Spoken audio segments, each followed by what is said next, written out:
Hey friends, welcome back to the channel. It's always a joy to have you here with us as we dive deep into topics that stir the soul and challenge the mind. If you've ever felt that you're giving your best to your spiritual practice, reciting mantras, meditating daily, attending teachings, but still feel like you're not really moving forward, then you're not alone. Today, we are going to explore one of the most frustrating yet revealing realities on the path: why so many of us don't see real progress despite years of effort. Let me ask you a question. Have you ever wondered why your mind still feels just as scattered, your emotions just as reactive, and your heart just as restless, even after so much practice? That's not because you're doing it wrong or that you're not worthy.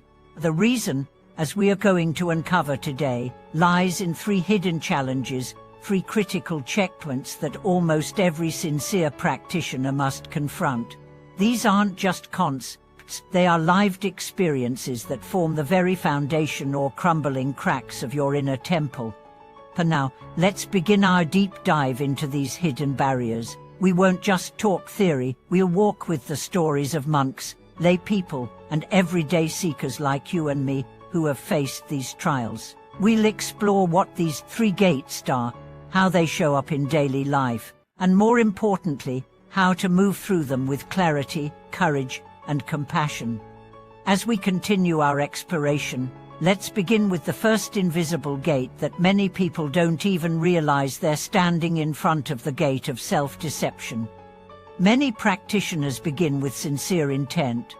They want to purify their minds, reduce suffering, awaken to truth. They take up the robes of practice, maybe not literally, but in their hearts. They bow, chant, sit, read. And yet, over time, practice becomes performance. Meditation becomes a checkbox. Recitation becomes mechanical. And deep inside, something quietly hardens the belief that I am already practicing well. This belief is deceptively comforting, but it's the first trap. Because the moment we believe we've arrived, we stop truly looking. Ayhan Siso used to say, when you think you know, you stop growing. So many practitioners unconsciously wear a mask of progress, a spiritual identity they cannot let go of, because admitting confusion or stagnation would feel like failure. But in truth, the only failure in practice is pretending. Let's meet a man named San Min. For 10 years, he meditated daily, followed precepts, even taught others. But inside, he remained tormented by jealousy, resentment, and fear. He ignored these feelings, believing they were signs of failure, and instead polished his image. But one day, his wife said something that cracked his shell. "You're so calm with strangers, but cruel at home." That night, he sat on his cushion. But for the first time in years, he didn't recite or visualize or chant. He just wept, and in that weeping, the first true moment of practice opened. He saw not others, but himself. And what he saw was not shameful, it was real. It was the doorway. This is the first gate, the courage to be radically honest with yourself, to admit you're lost, angry, bored, tired, judgmental. Not to justify those states, but to meet them with full awareness. Because only what is seen can be transformed. Now let's walk through the second gate, the gate of misguided discipline. Discipline is praised in Buddhism, and rightly so. Without structure, the mind remains untamed. But discipline, like a knife, must be sharp and rightly used. A knife can cut vegetables or harm life, it depends on the hand that wields it. In the same way, many practitioners become rigid. They cling to forms, rules, rituals, external practices without understanding their purpose. They become obsessed with technicalities. Was that bow deep enough? Did I mispronounce the mantra? Should I sit for 60 or 90 minutes? Instead of being tools, these forms become prisons, and soon, instead of softening the heart, practice hardens the ego. In the Vinaya Pitaka, the Buddha warned against those who boast of their practices. He said, It is not robes, not shaved heads, not chanting that leads to awakening, but understanding. Discipline should be a raft, not an idol. When the river is crossed, the raft is left behind. There was a novice in Sri Lanka, deeply devoted to monastic life. He woke before dawn, chanted for hours, never broke a rule, yet he looked down on others monks who were less strict, lay people who were distracted. One day, a blind old woman came to the monastery. She asked him to read a verse from the Dhammapada. He refused. "That is not my duty," he said. Later that evening, an elder monk called him aside. "You recite verses daily, but your heart is closed. What use is your voice if it does not serve others?" The novice was silent. In that moment, his real training began. Let your discipline serve love, not pride.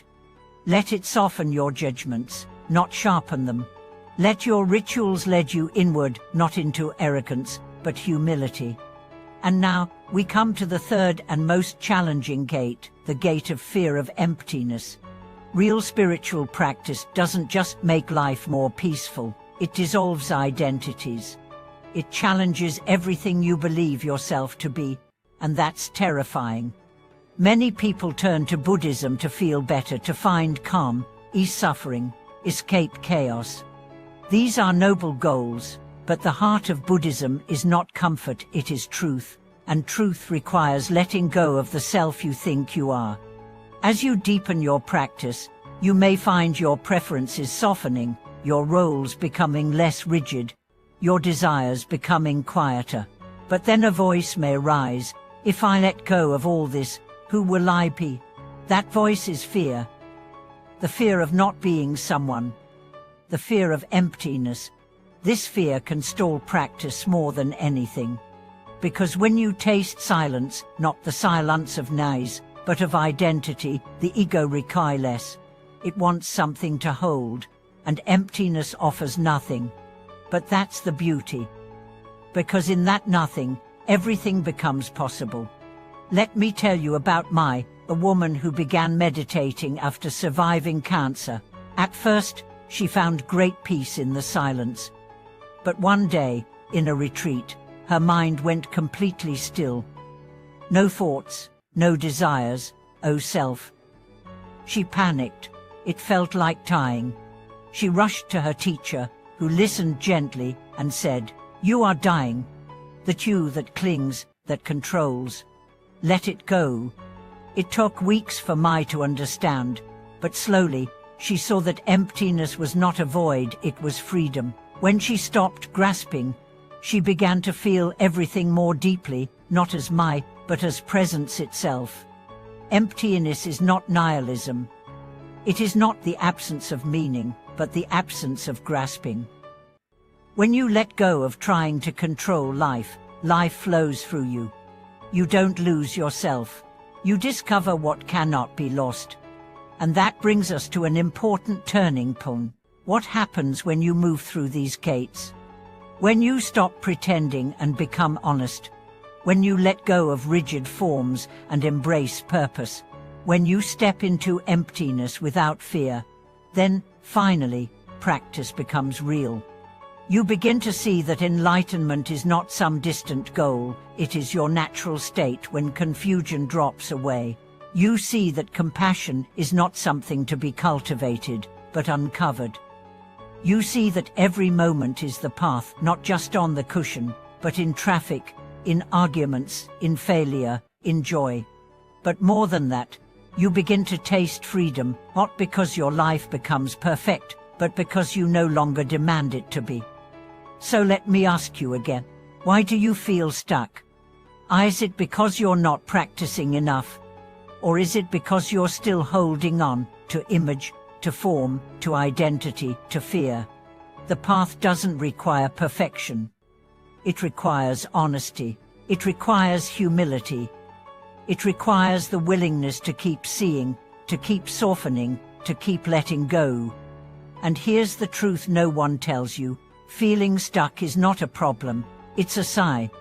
It means you've come far enough to reach the wall, and now, you have a choice: turn back, or walk through. You are not alone. Every great master felt lost. Every sincere seeker doubted. Even the Buddha faced Mara on the eve of awakening. What mattered was not their certainty, but their courage. So if you feel stuck, don't despair. Bow to the wall, thank it, and ask what it is trying to teach you. That's how practice becomes real. That's how awakening begins. And that, my friends, is the journey we are on. Thank you for staying with me today. I hope this reflection offered you some clarity, some courage, and maybe even some comfort. If it did, let me know in the comments what gate are you standing before, and what do you need to move through it. Don't forget to like this video, subscribe to the channel, and share this with someone who might be standing at their own gate. Thank you for watching this video. See you in the next one.